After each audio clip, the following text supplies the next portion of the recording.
मोदी नगर विधानसभा का सियासी हाल, कैसा है आगामी चुनाव को लेकर हाल। सियासी लिहाज से क्या है आवाम की सोच। क्या मोदी नगर सीट पर बीजेपी करेगी मिशन रिपीट। क्या सपा का सियासी संकट इस बार होगा खत्म। क्या बीएसपी और कांग्रेस के लिए है जनता में हमदर्दी, या फिर आरएलडी के स्वागत के लिए तैयार जनता। देखिए क्या कहते हैं मौजूदा समीकरण। गाजियाबाद जिले की मोदी नगर विधानसभा पर सियासी धमाचौकड़ी की दस्तक का एहसास साफ महसूस किया जा सकता है। पंचायत चुनावों ने आगामी विधानसभा चुनावों की गर्मी का एहसास बढ़ा दिया है और आवाम को भी एहसास हो गया है कि इस बार यहां से किसे चुनना है और किसे हार का हार पहनाना है। जानेंगे सियासी माहौल की दस्तक किस तरफ इशारा कर रही है, लेकिन पहले जानते हैं कि पिछला सियासी इतिहास क्या कहता है। मोदी नगर विधानसभा की अगर बात की जाए तो बेहद अहम है। यहां आरएलडी, बीएसपी और बीजेपी तीनों ही पार्टियों ने जीत दर्ज की है। 2002 में पहला चुनाव जीतने वाली बीजेपी ने 2017 में जीत फिर से दर्ज की। बीएसपी ने 2007 का विधानसभा चुनाव जीतकर खाता खोला था।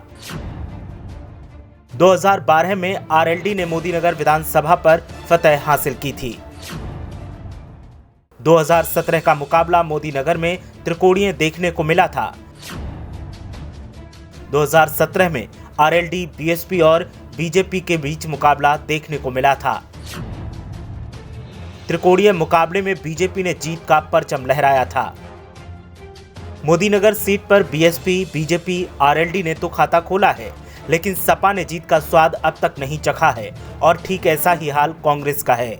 समाजवादी पार्टी यहां हमेशा दूसरे, तीसरे और चौथे पायदान पर ऊपर नीचे होती रही, लेकिन इस बार गठजोड़ की राजनीति सपा और आरएलडी को ताकत दे रही है। ऐसे में इस बार समीकरण थोड़े बदले दिखाई दे रहे हैं। 2012 में जीत दर्ज करने वाली आरएलडी ने यहां मजबूती हासिल की है, लेकिन 2017 में जीतने वाली बीजेपी भी किसी से कमजोर नहीं है। किसान आंदोलन के सहारे आरएलडी नेताओं की सियासत पैनी हुई है। मोदी नगर की आवाम के बीच अब आरएलडी के हक में हमदर्दी है। आरएलडी और सपा अगर यहां साथ मिलकर लड़ते हैं तो दोनों कड़ी टक्कर दे सकते हैं। सपा और आरएलडी का वोट बैंक मिलकर बड़ा करिश्मा कर सकता है, लेकिन बीएसपी, बीजेपी और कांग्रेस से दोनों दलों को सावधान रहना होगा।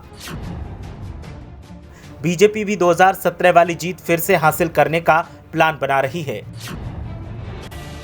लेकिन किसानों के मोर्चे पर बीजेपी की स्थिति थोड़ी कमजोर दिखती है। मोदी नगर सीट पर 2017 में बीजेपी के टिकट से जीतने वाली मंजू सिवाच भी सक्रिय दिख रही हैं। बीजेपी के खिलाफ माहौल बनाने में आरएलडी नेता सबसे ज्यादा सक्रिय हैं और उन्हें सपा नेताओं के साथ की जरूरत है। बीएसपी और कांग्रेस का कोई खास असर यहां नहीं दिखता। ऐसे में अगर 2022 में सपा आरएलडी साथ मिलकर चुनाव लड़ते हैं तो फिर जीत गठबंधन के प्रत्याशी को मिलने की संभावना है, लेकिन अकेले दम पर चुनाव जीतने के लिए सपा को बहुत मेहनत करनी होगी और आरएलडी को भी पसीना बहाना होगा। ब्यूरो रिपोर्ट, मीडिया हलचल।